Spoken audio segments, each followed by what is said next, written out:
Everyone, welcome to my channel silver স্টিলি life. আমার এই নতুন ভিডিওকে তোমাদেরকে জানাই অনেক অনেক ওয়েলকাম আর অনেক অনেক ভালোবাসা। দেখো, সকালবেলা এখানে স্নান টান কমপ্লিট করে নিয়েছি, পুজো কমপ্লিট করে নিয়েছি, তারপরে এখানে বসে গেছি চা বিস্কুট খেতে। আর আমার ছেলে কিন্তু এখন একটু ঘুমোচ্ছে, এই সুযোগে আমি খেয়ে নিচ্ছি। এটা তো আর বাবার বাড়ির মতো নয় যে একজন নিয়ে থাকবে একজন খাবো। শ্বশুর বাড়িতে শাশুড়ি মায়েরও গরু রয়েছে, কাজ রয়েছে, তো সেই কারণে আর কি। যদিও আমার জার সবাই রয়েছে আর প্রত্যেকেই কিন্তু আমার ছেলেকে নেয়, বাট সকাল টাইমটা না সবারই কাজ থাকে, সবাই তো তার সাংসারিক কাজকর্মগুলো সারবে, তারপর তো নেবে। এই হয়ে গেছে ব্যাপারটা।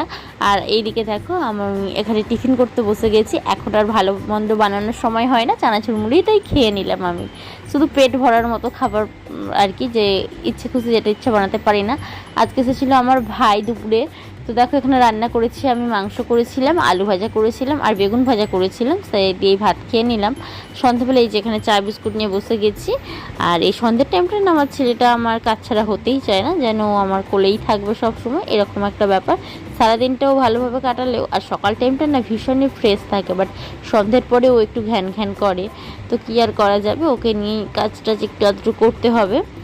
তো দেখো এখন কিন্তু রাত্রেতে আমি আর আমার ছেলেই খেলছি, কারণ কি ও বুঝে গেছে তো মায়ের সাথেই থাকতে হবে। আর আমি কিন্তু যখন ওর দিকে তাকাই কেমন যেন আমার মনে হয় যেন আমি ওকে সবার থেকে বিচ্ছিন্ন করে রেখেছি, মানে ওর দিদা মাসি সবার থেকে।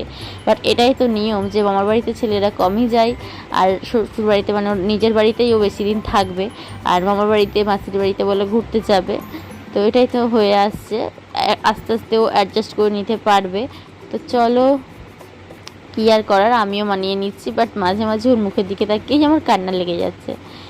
চলো, আজকের মতো ভিডিওটা আমি এখানে শেষ করলাম। ভিডিওটি তোমাদের কেমন লাগলো অবশ্যই কমেন্ট করে জানিও, আর তোমাদের কার কার এইরকম অভিজ্ঞতা হয়েছে সেটাও কিন্তু আমাকে কমেন্ট করে জানিও।